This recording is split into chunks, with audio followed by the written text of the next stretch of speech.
Now I'm very happy to welcome back a Heisman Trophy voter and founder of the Pick Six Previews, and Mr. Brett Ciancia. You can follow Brett on X at Pick Six Previews. Brett, thanks for coming back on the show. How you feeling that college football is about halfway over through the regular season, man? Yeah, thanks for having me back, Kiev. And we talked in the preseason.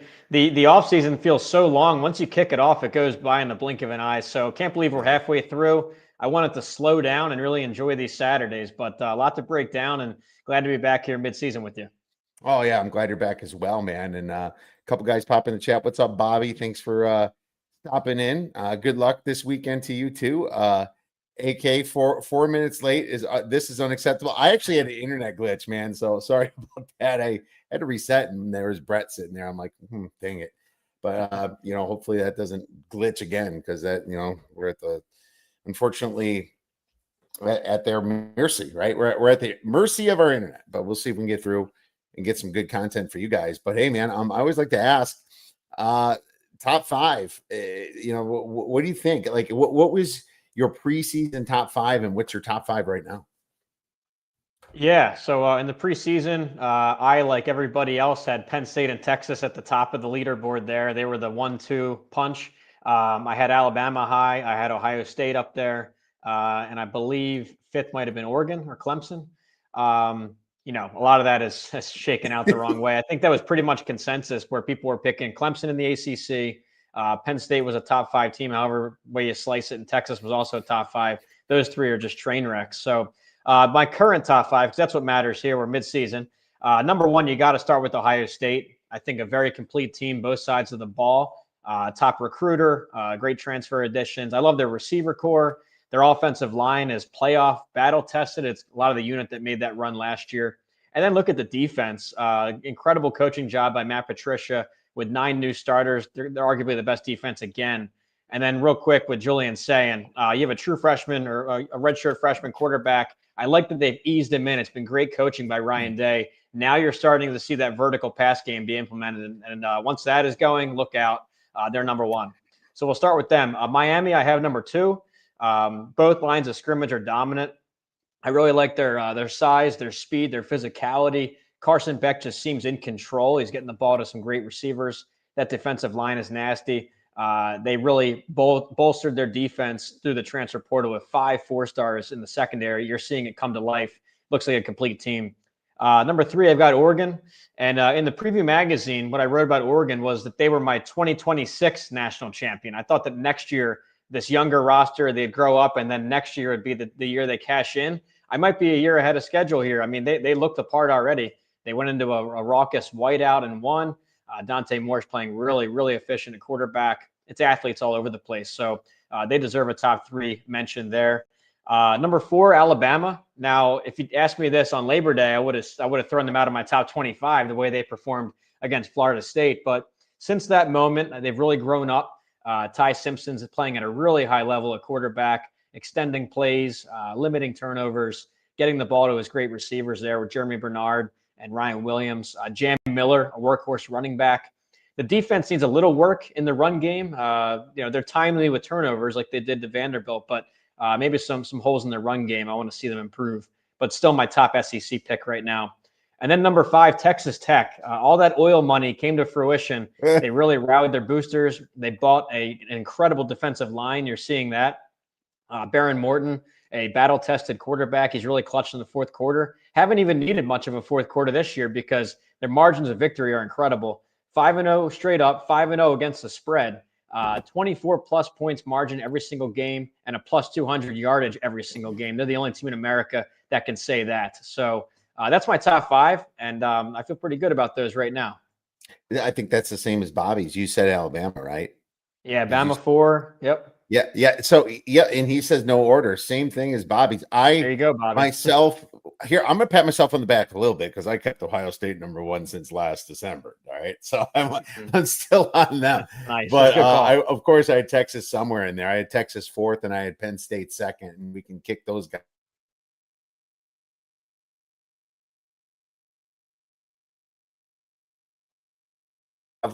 I have and then I have just a little different than you. I have Oregon second, and then Miami third. But Yeah, same that's idea. that's gonna shake up. And then I don't have Texas Tech quite up as high yet because I'm just completely not sold yet. Even though Andrew popping in, Texas Tech's an absolute. I agree. I agree. They're coming to ASU next week. I'm hoping to go to that game. Wow. And even though I'm a Badger fan, I have to go to the games down here, and I enjoyed the hell out of them. I'm going to find out if they're real or not. I think they're real too. I have them in the top Big 12 in my parlay. It's just not my top 5. Andrew, yeah, hit me up if you go, dude. That's awesome.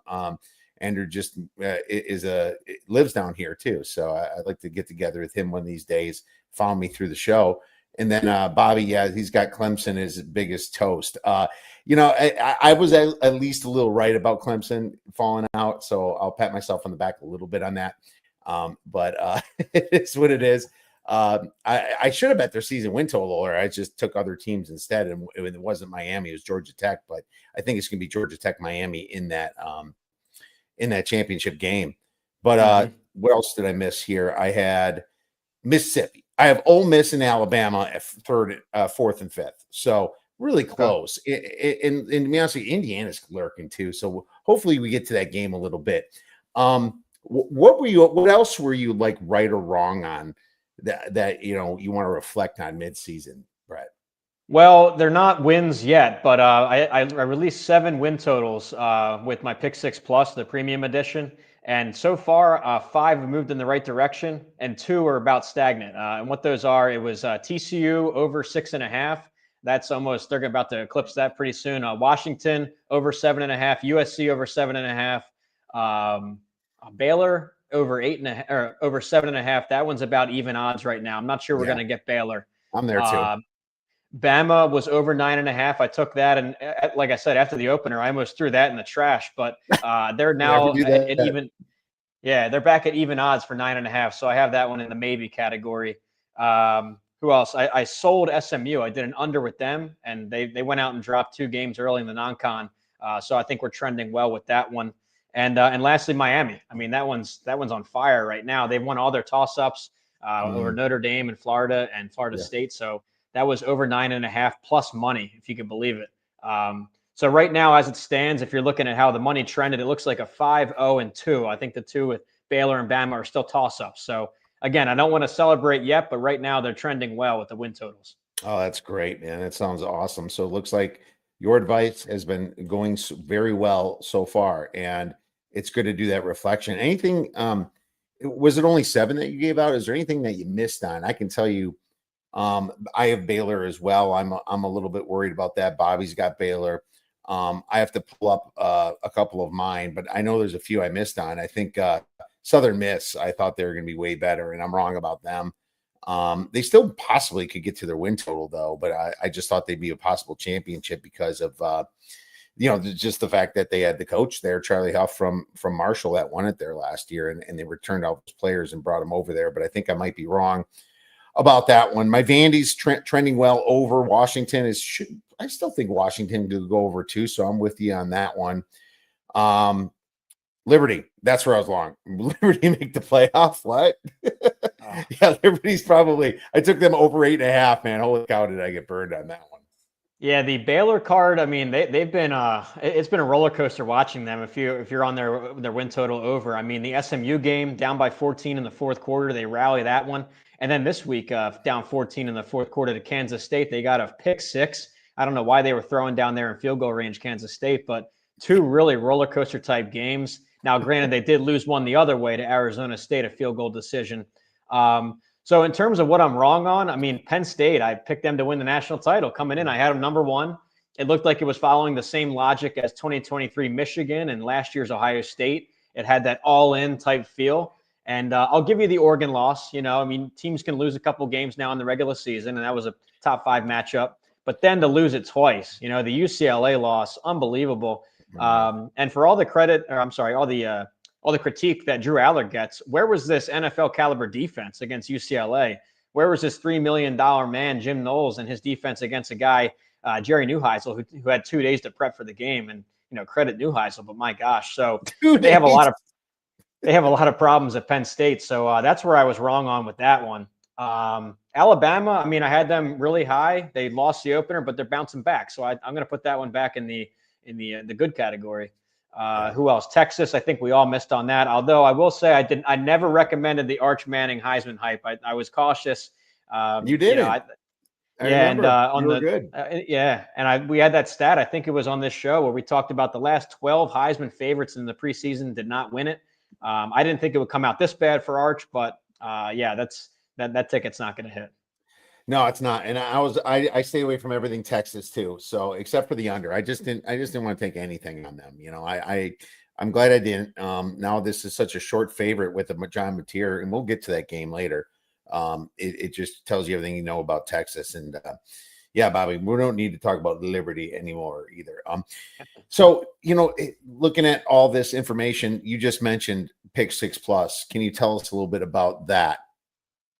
Yeah. So everyone might be familiar with my preview magazine, Pick Six Previews, now 14th annual edition. But this year we launched Pick Six Plus because the preview magazine is great in the summer. Once we kick off the season, you want refreshed data, you want refreshed stats. So what I put together here, it's called Pick Six Plus. Hits your email inbox every Tuesday. Really a stats and information package on all 68 Power Four teams, advanced stats, my game grader formula, my line projections for the rest of the season looking ahead.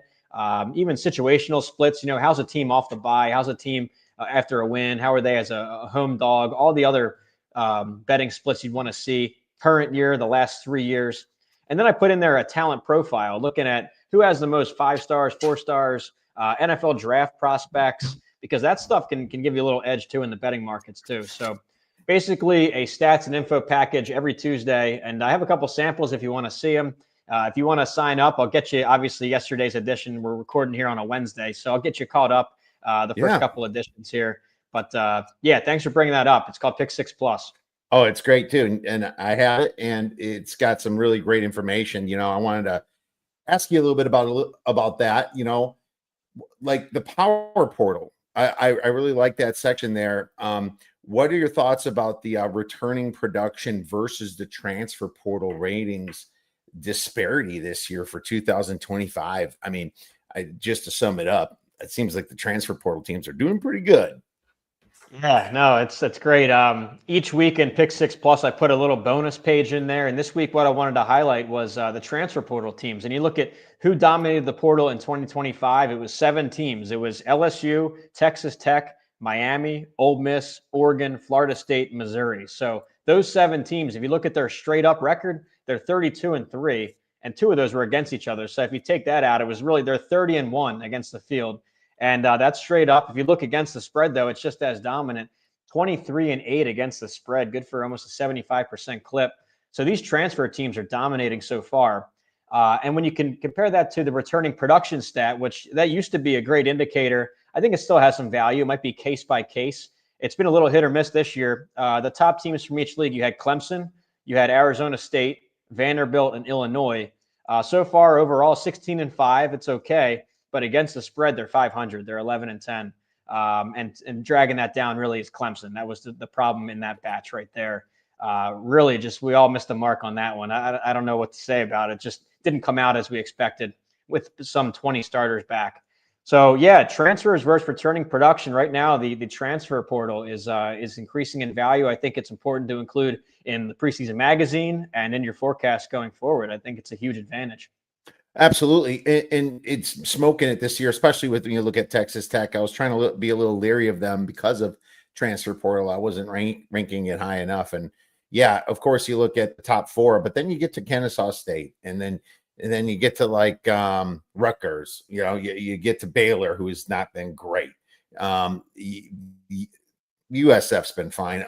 Boise State, right? These teams have not lived up, in my opinion, to a lot of those high returning production ratings. Good thing for Texas Tech is they are also top 10 in returning production too. So you have to mention that. But in general, it looks like some of these teams in the transfer portal really nailed it. And Clemson sitting at the top and #1 returning production has sure burned a lot of people's futures tickets. So that's something to think about. You can't just rely on transfer portal. What's your game grader?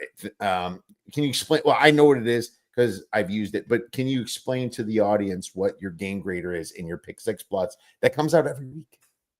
Yeah, absolutely. Well, game grader is my formula to really obviously grade a game. And what it is, it's a measure of statistical dominance. So when I say the best game grade, that not necessarily what was the most exciting to watch. A lot of these are blowouts. They're dominant because I need a way to track that. So what it is, it takes all the key metrics from a box score, your margin of victory, your yardage, your per play numbers, your explosives, turnovers, and you factor all that together. And then I adjust it for the opponent's strength too, because beating Alabama 50-0 is a lot different than beating Kent State 50-0. So it's the key metrics of a game scaled up or down based on the opponent's strength. That gets you to a grade. Now, that's just one grade. If you look over a whole season or a 3-year span or a 5-year span, that gets you a pretty good representation of how a team is performing. It's also key in my projections looking forward for line projections or game picks, season picks. So that's kind of my power ratings formula. All right, I like it. Let's talk about some buy low, sell high. A little college football action, my man. Give us a buy low team or a sell high team. Start with anything you want that you think might have some value, coming up within the next week. It could be this week or next week. Yeah, so a team I've been hard on is Iowa State, and I think it's time, if you haven't yet, to sell the Iowa State stock. I'm not impressed so far. Now, Rocco Becht, here's the good. Rocco Becht's unbelievable in the fourth quarter. He's very gutsy. He makes the key throws when it matters in the fourth quarter. Love Matt Campbell as a game manager. John Haycock's defense is great. But if you look at their advanced stats, they don't have the look of a top 25 team. I put this out there a couple weeks ago. They went and dropped a game to Cincinnati. And you look ahead now, I've got them. Yes, a slight favorite over Colorado, but I don't know who's going to win that one. I think Colorado could do it. They're better than their record shows. But then after that, I'm selling Iowa State because of this. They got BYU, Arizona State, and at TCU. I've got them underdog spots, all three of those. And then you got Kansas and basically a pick 'em. I could see that going either way. So I think you have a team here that is ranked on maybe the reputation from last year and maybe the 5-0 start, but I don't know. I'm going to sell them going forward. On the buy side, I like TCU. This was one of the win total teams. They've come out so far pretty strong, lost a close one to Arizona State. But I think they have a great offense. I mean, Josh Hoover at quarterback, Eric McAllister, their do-it-all receiver, just a dynamic team to watch.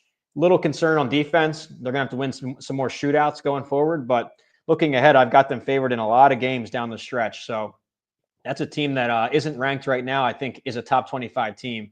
If you're talking about who the best are. So sell Iowa State. I'll buy TCU, maybe even buy Washington a little bit. Favorable schedule draw for me. I think they beat Illinois and get to something like 9-2 going into the Oregon game in the finale. So that's what I'd do for this buy sell. Absolutely. I wish Iowa State wasn't playing incompetent Colorado this week, man. I would have been much more excited to take the dog, but it's Colorado at the 3, so it's kind of like sneaking up there. I'll go with a sell high on Georgia. It's just not the Georgia I remember, and they have a tough schedule coming up here. I already have a play against them coming up, and I just, Stockton looks good from a QBR standpoint, but they haven't really played a hard schedule yet. The hard team they played was Alabama, and Alabama just beat them all over the field. It looked like they were playing a different team, some mediocre team. It was interesting.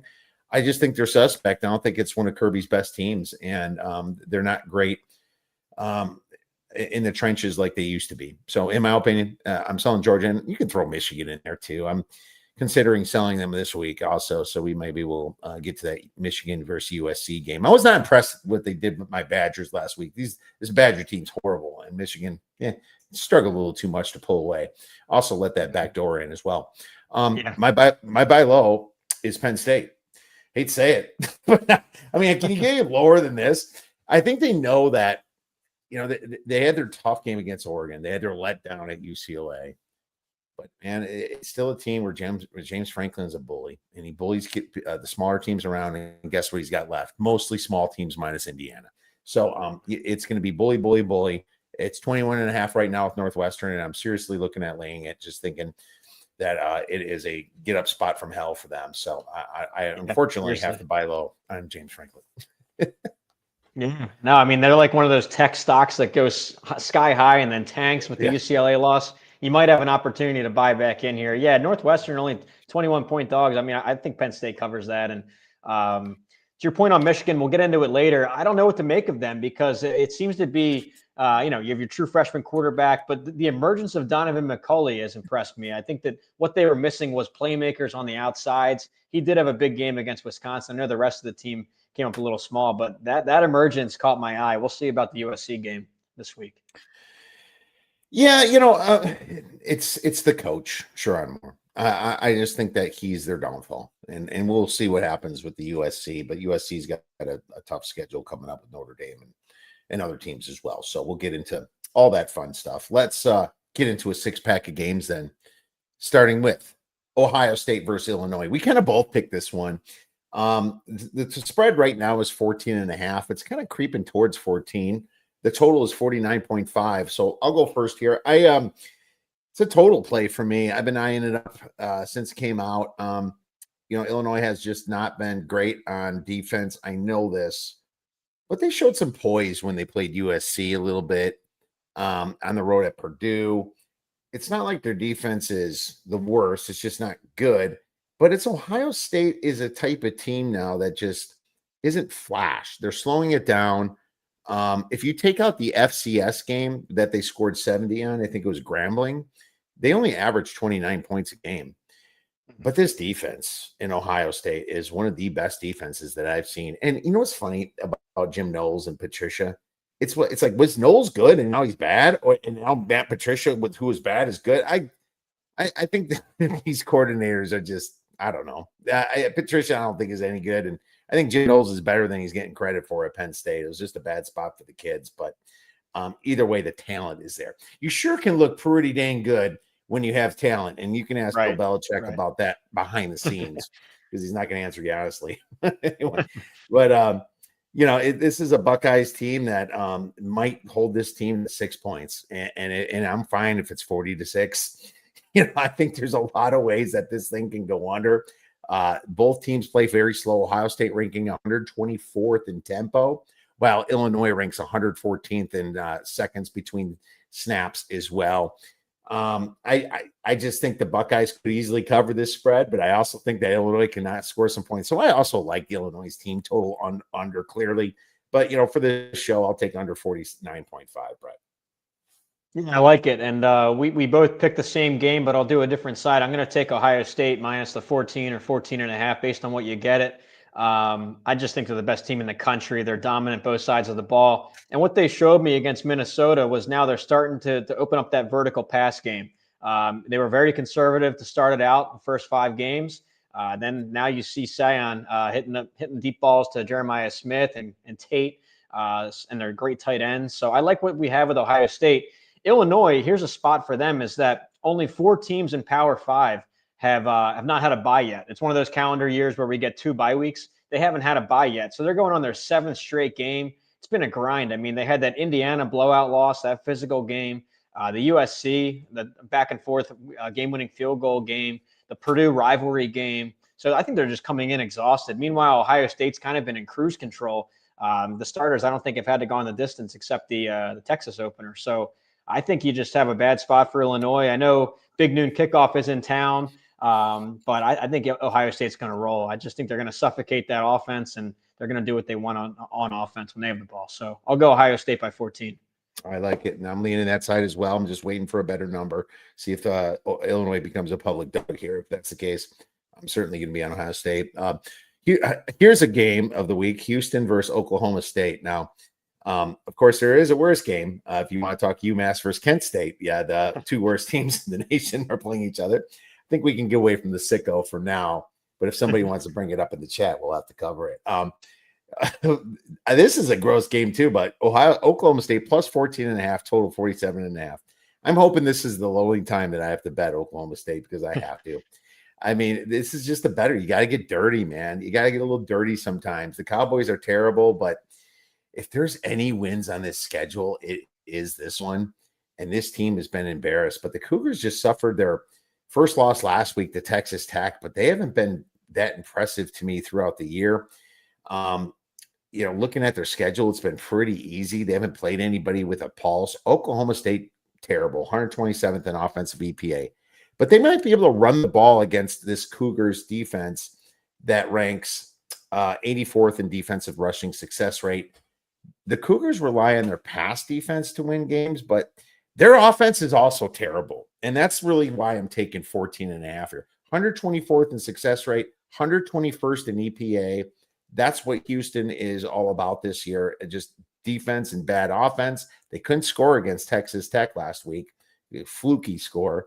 When they went to Oregon State, this kind of reminds me of the same game. They won 27-24, yet they were outgained in yards, which is very strange and ugly.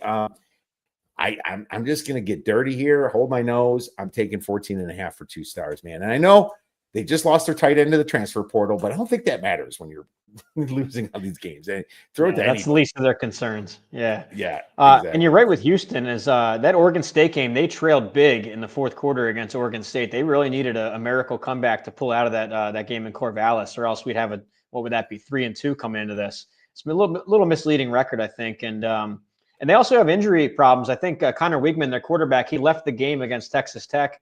I don't know where that's at right now. We have to wait for the injury report. But if he's out, you have Zion Chris. He really underperformed, underwhelmed me last year and against Texas Tech this year.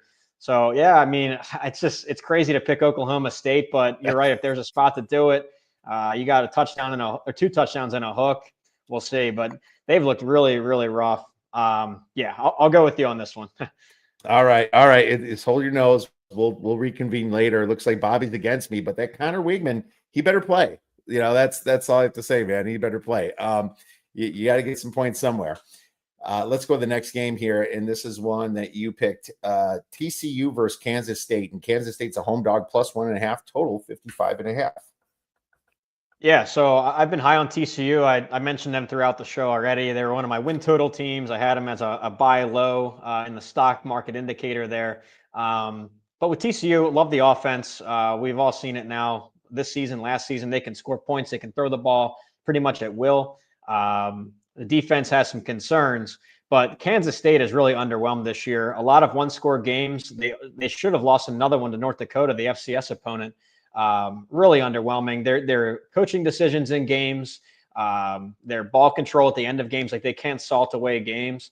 And I like TCU here. I thought it'd be a higher number. So to see it come in only about a point or 2 points, that's what caught my eye about it. I think TCU is a much better team, and they're going to cover that number. I know that they're coming off the Colorado win and K-State coming off a heartbreaker to Baylor, but can you call it a heartbreaker? They threw that game away with the Avery Johnson pick 6. So I like TCU. I think they're a much stronger team than Kansas State here. So with a point or 2, I'll take it.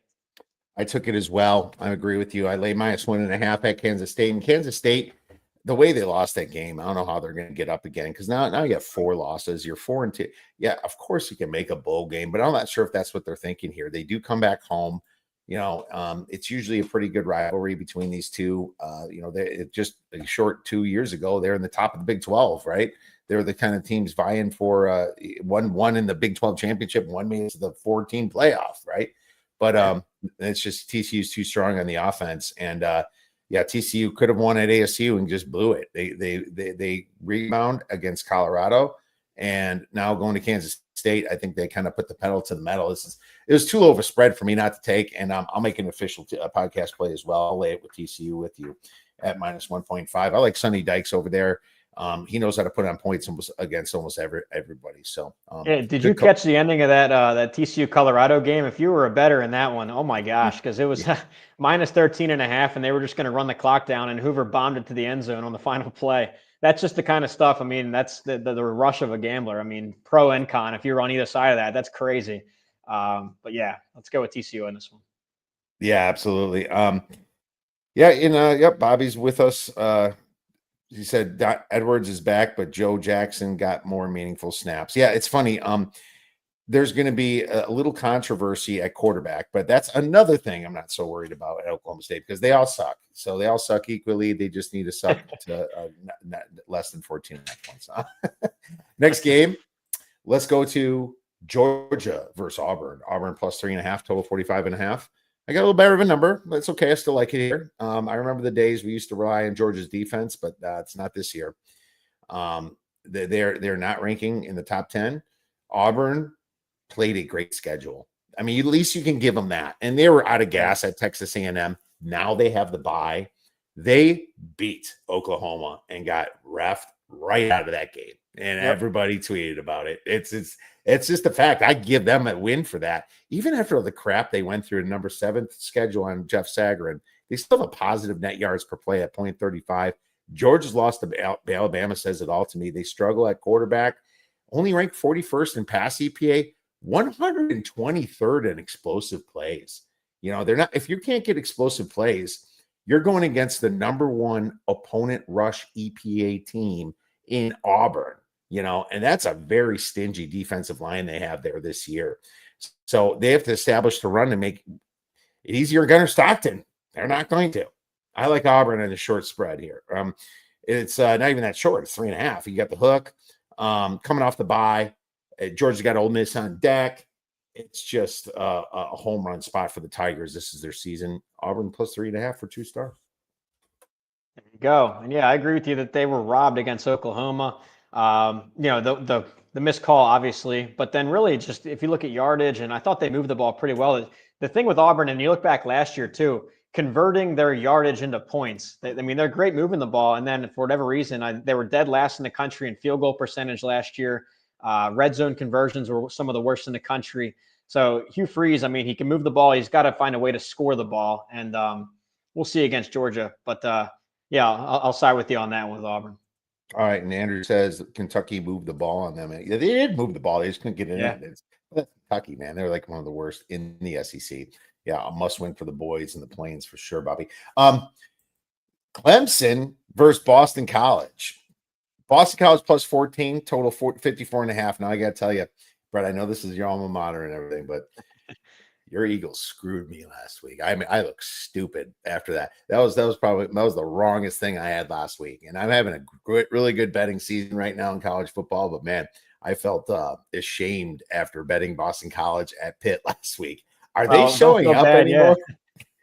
Yeah. You felt ashamed for one game. We felt ashamed as alumni that the whole season pretty much. So it's been brutal. Yeah, I mean, they can't run the ball. You think of Bill O'Brien, you think of Boston College. I remember his opening press conference. He was saying, we want to run the ball. We want to be the old Boston College with a big offensive line. They're dead last in the country running the ball right now, and they've had to go pass heavy, and that's just not working at all. Not to mention the defense giving up 48 to a true freshman starter last week with Pitt, a first-timer. So, yeah, this is me. I put this on the card, even though I'm a BC alum. I'm going Clemson minus 14 here in Chestnut Hill. Okay. I thought baby. I thought it would come in something like 20 or 24 points. So this is way off for me. You know, Clemson, maybe a couple weeks ago, we had questions with them. But after the bye, they came out playing loose. They did that receiver trick pass, the first play against UNC. And then it was all Clemson from there. It looks like they're having fun again. It sounds cheesy, but like there's so much pressure when you're the favorite to win the ACC. They lose a couple of games, pressure's on. They came out, they played loose. I think they're just back to playing how they want to play. And if you know, BC is a similar opponent strength to me than UNC is. So I think Clemson's going to do whatever they want up there. Not much of a home field advantage anymore, unfortunately, for BC. But I think Clemson covers this one handedly. Well, man, I didn't upgrade them that much for beating Chapel Bill. I don't have 14. I got it lower than this. I'm surprised that you're up to 24. Is that what your pick 6 plus? No, that's just in my head. Yeah, my game graders got it at 15. Yeah, okay. I was just saying, like, after watching BC and being around it, thinking like this team is not within 2 touchdowns of a Clemson. It's just so yeah, numbers have it around 15-ish, but yeah, I think it's going to go higher than that.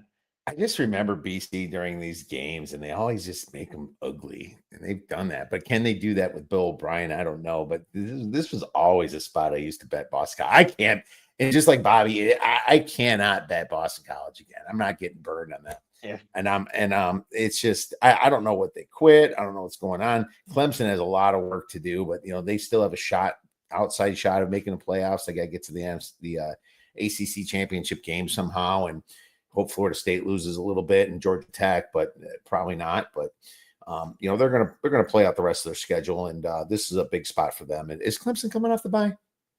The UNC win was this Saturday, so okay, no bye for them. Okay. Yeah, no so bye. Both teams are fresh. Yeah, I just even said that. Yeah. For some reason that game was 10 days ago in my head. I guess that was just last Saturday. Okay, well, you got the Clemson Tigers here. We'll see. This might go down a little bit too. I would say wait on this one a little bit, and maybe you get to grab Clemson at 13 or something like that. So yeah, basically a buy, Andrew. I agree. Uh, we're gonna end it up with a game that I didn't bet yet, but I'm thinking about it. Because I did make TCU one of my plays, Oklahoma State and Ohio State under. Florida versus Texas A&M. Texas A&M minus 7.5, total 46.5. So my numbers say Texas A&M by like 10.5, 11. And so this is 7.5. I'm close to making the bet, but I'm really thinking about I'm wait, I'm just waiting it out. I think I might get a 7. And I'm hoping that, after what people saw with Florida last week and they think about with the LSU, they should have put up more points that they'd be looking at that. Florida's in a horrible spot. I mean, freaking letdown spot. They beat Texas. These kids cared about this game. They've circled this game since summer. They don't care if they had woes and everything because of Arch Manning. They wanted to beat Arch Manning just like anybody else. But now they're in a spot against a Texas A&M team that looks the part. And man, Marcel Reed's looking great. He's running the ball well. Florida, DJ Lagway's been terrible until last week. And I know they got the rookie Wilson back, the young kid Wilson, and he did really good at receiving. But against the Texas A&M defense, I think it's going to be a little bit different here, especially when you're on the road. Texas was out of gas, in my opinion, when they played this game. And I think maybe the teams could be turning a little bit on Arch. But Texas A&M, the only team to score a bunch of points against them was really Notre Dame. If you take out UTSA in the beginning with throwaway first game, they've been fantastic. Stopping Auburn to 10 points, their D looked legit. Lots of money on the public dog, Mississippi State. They couldn't even get to 10 points. They were at 9. Yeah. I want to lay it, and I'm not there yet, but give me a 7 and I'll take it. What about you? Yeah, I'm right there with you. I've got it double digits. My numbers have it Texas A&M by 12.5 or 13. When you look at it, they're really dominant both sides of the ball. Top 15 in my numbers, my opponent adjustments on offense and defense. So they're getting it done both sides of the ball.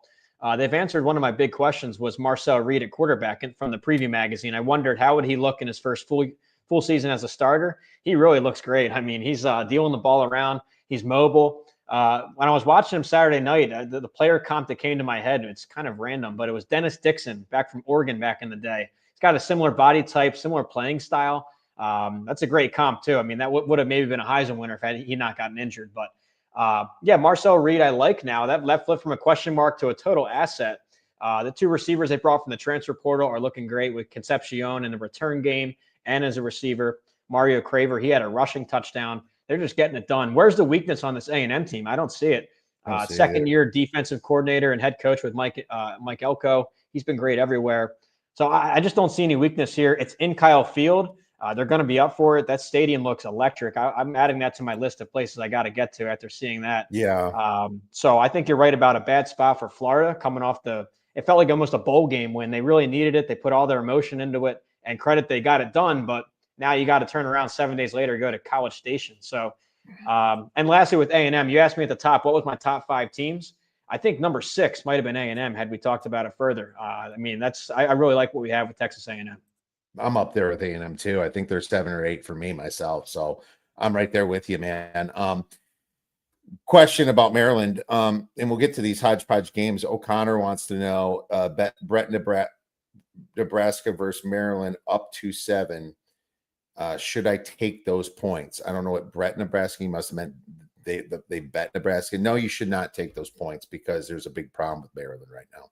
Whenever you see something like this, especially against Nebraska, you got to look at the injuries, and that's what I did. I was like, "What 7? What?" And then they should have beat Washington last week. Maryland should have beat Washington. Yes. I won the bet. Thank God I had plus 6.5. But that thing closed around plus 4.5, plus 4, and they won by 4. So it just depends upon when you got that number. Wegman's out. Or he might be out. He's questionable. I think that Justin Martin's out. He's their quarterback. He's their freshman there. He's doing great, but I don't think they have a hell of a lot behind him. And if he's out, that's what worries me. I think he's a good amount of points to the spread, and you're not going to find out probably until right before the game, unfortunately. In this one, you're saying the quarterback for Maryland's injured? Yes. Oh, okay. Justin Martin. Yes. Okay. And yeah, and I just have to. I looked at it. I'm like, I would bet Maryland all day, any day, at that number. If especially against a Nebraska team, that just falters in this situation. But I will say with Nebraska, they have a little bit more fortitude than usual. I think they showed me a lot against Michigan State. Now, this is a spot where in the past 5-10 years, I think they would have lost it. They got down 21-14. All the momentum was on Michigan State's side. They hunkered down. They got it done. They led a nice touchdown drive to tie it up and then ended up rallying for a 10-point win. That showed me a lot. It might have been kind of small in the moment, but like that mental fortitude was big for me.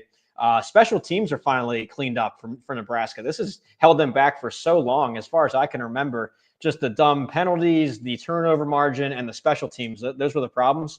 But last week against Michigan State, they block a punt for a touchdown. They kick a deep one that Michigan State muffs, and they get a turnover there, convert that to points, and then got like a 50-yard punt return too. So special teams from total liability now to an asset, that caught my eye. Dylan Raiola's playing pretty well. I think he's holding onto the ball a little bit too long. I want to see him dish it out quicker, but otherwise really good at quarterback. Maryland's I a might be wild card wrong. for me. I might be wrong in this call.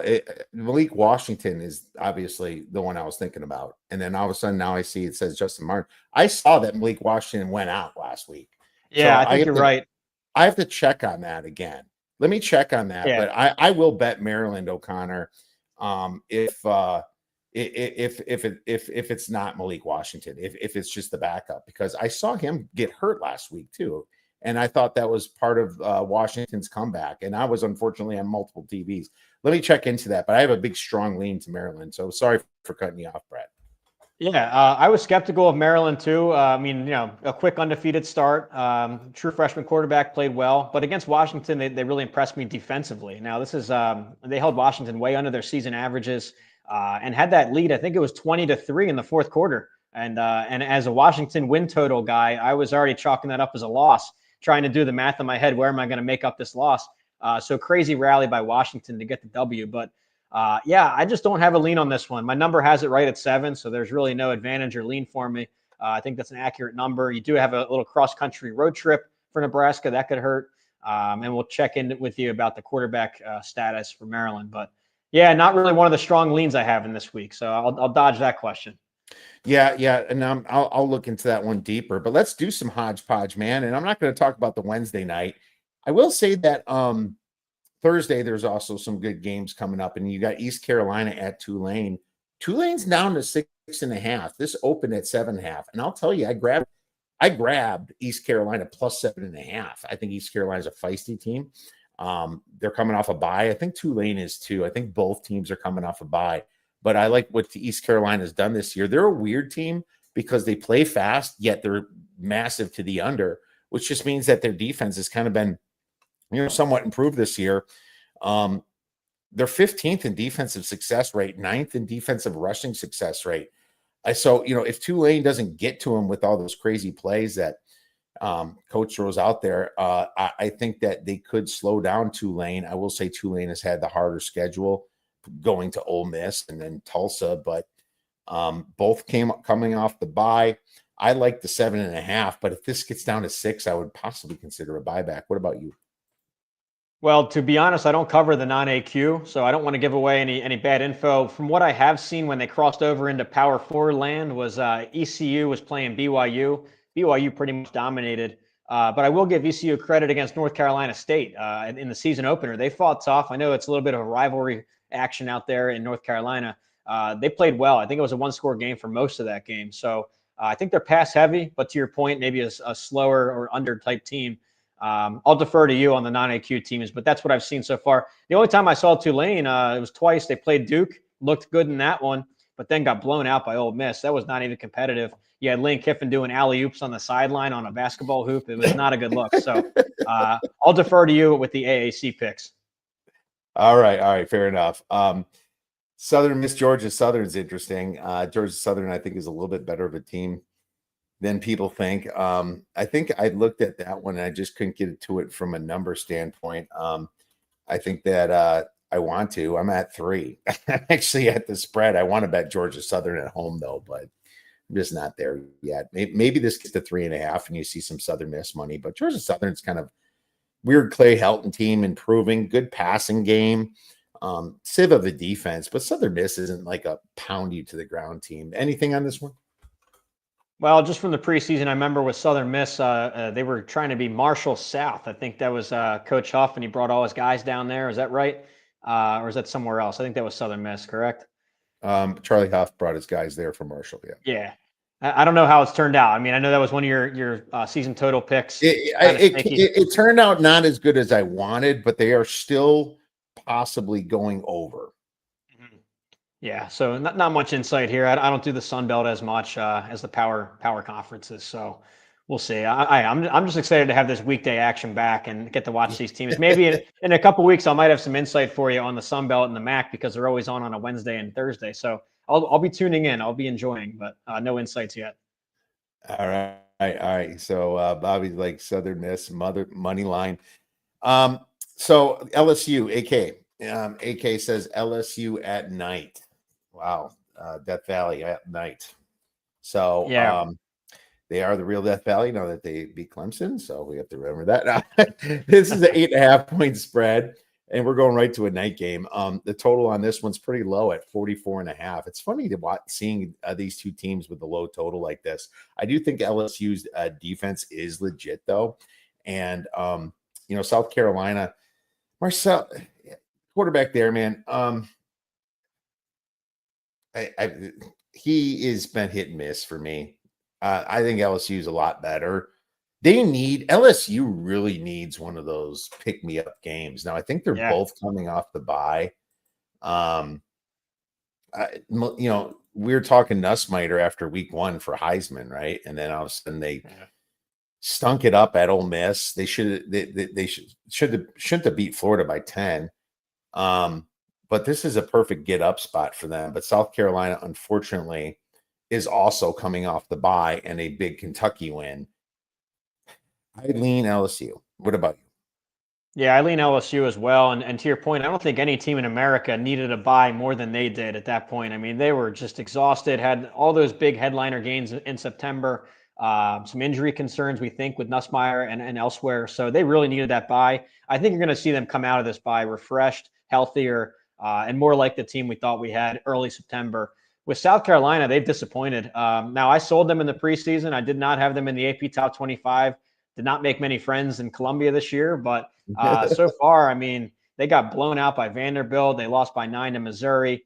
They've really been reliant on defensive scores, special teams plays and scores. And I know that's Beamer ball and that's by design, but how sustainable is that? I don't know.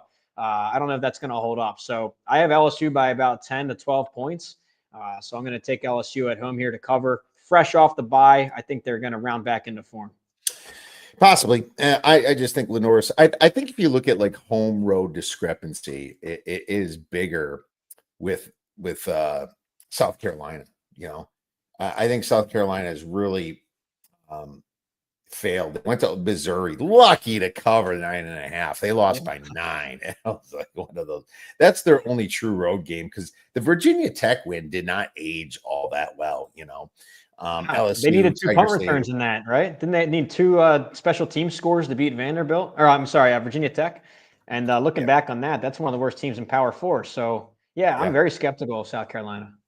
What about the Texas John Mateer injury with Oklahoma? I mean, this spread is 1.5 now, right? It's so funny. The books, like some people in the books mentioned that they said they have Texas minus 1.5, assuming Mateer's not playing. I think that's the correct assumption. I think it's bullshit that you're hearing he's going to play because why would they release that? I feel like it's confusion in the marketplace. So, I think that Texas, this is their spot. They have to do something in this Red River rivalry, but this is a low total of 43.5. I still lean under in this. I mean, with the way Texas has been rolling, if Mateer plays, this is an irresponsible thing to do. 17 days off surgery to your next game. It's irresponsible. Even though the bones grow fast, it's your throwing thumb. Right. I don't think he's playing, man. Yeah, when that injury happened, the initial timeline was 3 to 5 weeks. So you're even under the most optimistic angle here. Here, 17 days from the injury. If he plays, you wonder, is he going to be rusty? I saw Coach Venables said today he's not doing any live action in practice. So it's kind of hard to flip that switch on right Saturday at 3:30 without any game prep and live action in practice. So if he does play, is he 100% healthy? If he does play, is he rusty coming off the injury? And 3 weeks off of not playing. So a lot of questions with Oklahoma's offense. And there is a big drop off from him to Hawkins at quarterback. Looks completely different. Mateer is able to make you those 5 or 6 plays a game where he's improvising in the pocket and making these crazy throws. You don't see that from Hawkins or really most quarterbacks for that matter. So to your point, the defenses, though, 2 of the best defenses in the country. Texas, we've seen it all season up until last week against Florida. I don't think Oklahoma has the 5-star receivers that Florida showed and Ohio State showed against Texas in their 2 losses.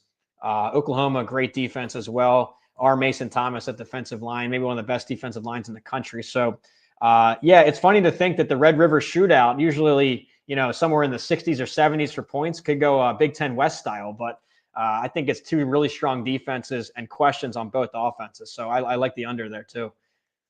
Agreed. It's like I feel like I'm betting too many SEC teams. I'm going to be going with like LSU, maybe Texas. I already have Auburn and somebody else I gave out, Missouri. So, well, let's switch it to the Big Ten, Oregon, Indiana, and this number is kind of fading towards the 7. I really do think it closes at 7. It makes you feel stupid because it's like Indiana's a public dog. Indiana has the numbers stat wise, Yeah.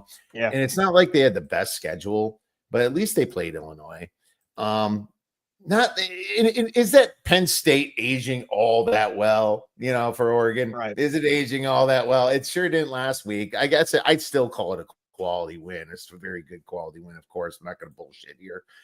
But Indiana's my 6th best team here, kind of around the Tennessee realm. Then A&M's right after them. Actually, I have Tennessee and A&M and Indiana almost bunched up into one. It's 7. The problem is it's just, are you going to get the same type of Indiana you got when Ohio State played them last year? Is it going to be the talent overtakes them?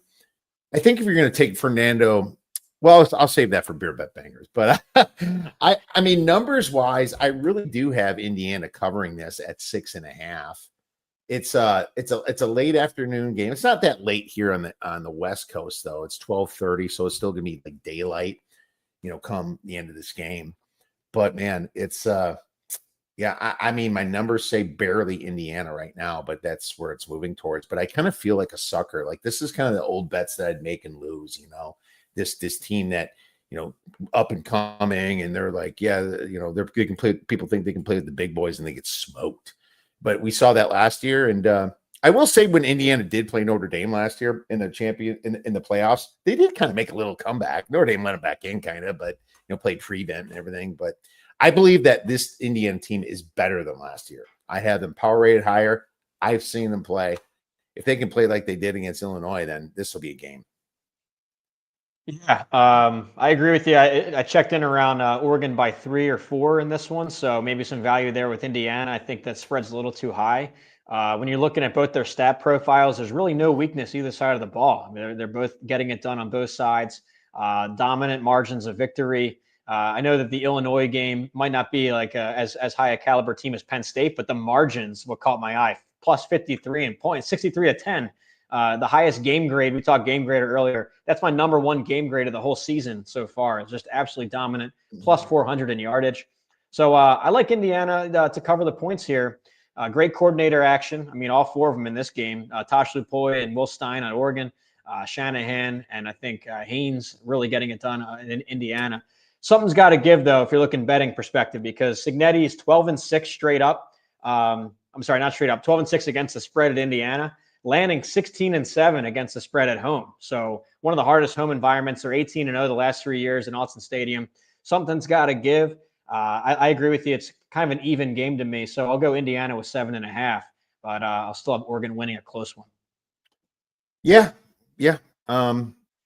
I think that you got to see the good Indiana show up here. They got to show up, and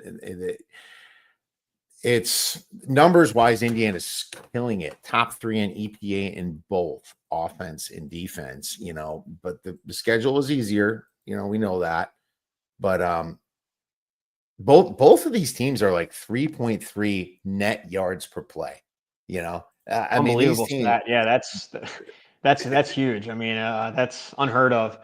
It is. I also saw this where Signetti, he's learning a little bit with his bravado. He did not give Dan Lanning any bulletin board material. He complimented him, said he's one of the best young coaches out there. A lot of respect. So nothing for Lanning to post on the locker room walls this week. So I thought that was kind of funny. We'll see how it goes towards kickoff. But yeah, Yeah, I'm right. excited for this one. Yeah. I'm very excited for this one. This is the one I really want to watch. And the Iowa game, Iowa's got a good defense. They always do, and it was just a muck-up game. But the fact that they got through it and then go to a bye makes me feel like they just kind of were in that environment too. Yeah, I almost owe it to Indiana to bet them for the 200-1 I got them to make the playoffs last year. So I almost owe it to them. So there you go. I got to give them some props for that. That's the best game of the weekend probably to me. I know, we just mentioned Texas and the Red River rivalry, but that's not the same as it was before. Alabama, Missouri's good too. I gave out Missouri at 3.5 on Monday. I took it at 4.5 on Sunday, and it's down to 3. This is just a great spot for Missouri, and I wonder if Bo Prevula, probably better than Allar. They probably should have kept him, but the team would have revolted, right? It's hard to talk about that. You live in Penn State country, but Yeah. I think if Alabama's going to have a hiccup, it could be here at Missouri a little bit, because I feel like Alabama's a little bit sandwiched too. Oh, big time. Yeah, you look at their last couple games and looking ahead. I mean, it was coming off the Georgia huge win, the Vanderbilt revenge spot. Here's your game you're currently at, and looking ahead to Tennessee. So they're really trapped in a sandwich there. If you're looking just straight up without any situational, I like Alabama. I think they're the better team. They're more battle tested. But here's the problem with Alabama. They've had some problems defending the run, and you're going up against a great running back duo at Missouri. It could be the best duo in the country. You have the rushing leader with Ahmad Hardy, and then Jamal Roberts, also a tough runner. 2 physical backs too. So Missouri's best strength is going up against Alabama's biggest weakness so far. That's one angle, but I'll go Alabama still. I'm still high on them, and they've bounced back after the opener. But it's an awful sandwich spot. It certainly is an awful sandwich spot, so keep that in mind. Let's bring our beer bet bangers segment in there. It's some long shots that we like. And Brett, you said you're excited for this one. You have something for us here, and I'm excited to hear it. Yeah, so I didn't know how long shot we're talking. So I have 2 categories. One, like the touchdown spread. I'm going Arizona State at Utah. Arizona State, they're about even to me. I really like Sam Levitt to create plays, and now Devin Dampier can do the same for Utah. But I think I like Arizona State's playmakers on offense a little bit better than Utah's receivers. So I'll go Arizona State there. I think 6 was too high. But really, my beer bet I wanted to get in here because we're talking a double-digit dog, and this is really valuable. So maybe don't put too much beer on this one. But how about Arkansas? This is an interesting one because we just saw a similar team with UCLA go through a coaching firing, a big public deal there, go into a bye week and come out. They always cover after the coach fired. It's a huge spot. So you wonder, is the team going to rally behind Bobby Petrino? And, he's the offensive guy. The offense has been elite. I mean, you look at their stats on offense, it's been dynamic. Taylor Green, he's looking like Vince Young out there. Notre Dame humbled them. But in their other games, they put up a ton of points and yards. The question was really defense. How are they going to rally after the bye week, the coaching change? I heard some quotes from players saying they chopped the playbook in half. They're just going to go play loose and play fast. That caught my eye, or my ear, I should say, when I heard that. So 13 points seems like a lot for an offense like Arkansas that can score. So I'm just saying that you never know if these coaching change bye weeks, but I think you're going to see a more confident defense come out. I wish Arkansas was at home, but yeah, they're coming off the bye here, and it's a big spot for them. I know Tennessee's probably coming off the bye too, but coach fired's almost an auto bet. I'm just waiting for it to get higher, and I'm wondering. There's no reason for me to rush into it. I feel like public money is going to be involved, and then they'll take it up to 13.5 again, maybe 14. And, it's one of those hold your nose, just kind of like my Oklahoma State bet. So, yeah, I'm with you on that one. That's a good beer bet banger. And Bobby's like, as a Bama fan, I'd rather lose to Missouri. Hell yeah, not Tennessee. Come on. If you had to choose one. All right. So, my beer bet banger is just tied into the Oregon game, and why not? Fernando Mendoza is 15-1, 14-1, whatever. I see him at 14-1 right now. FanDuel. Why would you take the money line at plus 250 if you can? I mean, not that he's necessarily going to win it because you got Carson Beck right there, but he has got some great stats. My problem with Carson Beck to win the Heisman is this: his schedule is freaking cake. His schedule after this is so easy that he can be pulled in the third quarter because that coach, they're not trying to win Heisman. They're trying to just get to the college football playoffs and win it. Louisville, Stanford, at SMU, and SMU is not the same team. Syracuse, NC State, at Virginia Tech, at Pitt. It's an easy schedule, and maybe Carson Beck gets it, but Mendoza has been putting up numbers, and in QBR he keeps moving up and up and up, and he's going to get props if he beats Oregon here. He's going to shoot right up, and if he goes to Penn State, he's going to get props for that too. And I figure why not just throw a little beer money on him to do that. So love it. Love your Arkansas, man. Great call on that one. But otherwise, I love Pick 6 Plus, man. It was a great read. I enjoy getting it. Your magazine's obviously number one in accuracy over all these years. Brett, could you tell our listeners where they can get your great information? No, thanks so much for the praise and for having me on again mid-season. I like our preseason edition, but I like the mid-season as well. Now to talk about these games. You can find me at Pick 6 Previews on Twitter, pick6previews.com. That's all spelled out. On there, you'll see information about Pick 6 Plus, the weekly edition. If you're curious to see some samples, just email me. If you sign on with us, you'll get all the back issues. And obviously this week, week 7 here, it goes every Tuesday. We're here on a Wednesday. You'll get yesterday's edition too. So yeah, thanks for having me. Good luck with these bets. I mean, I can't wait for another football Saturday. The season goes so quick, so just soak up all these moments you can. So yeah, always a pleasure talking with you. Absolutely. And thank you to all the guys in the chat. I will be looking at that Maryland more now because I thought Washington went out, but I'm going to double check on that because that would be a play for me. Make sure you guys check out Brett at Pick 6 Plus.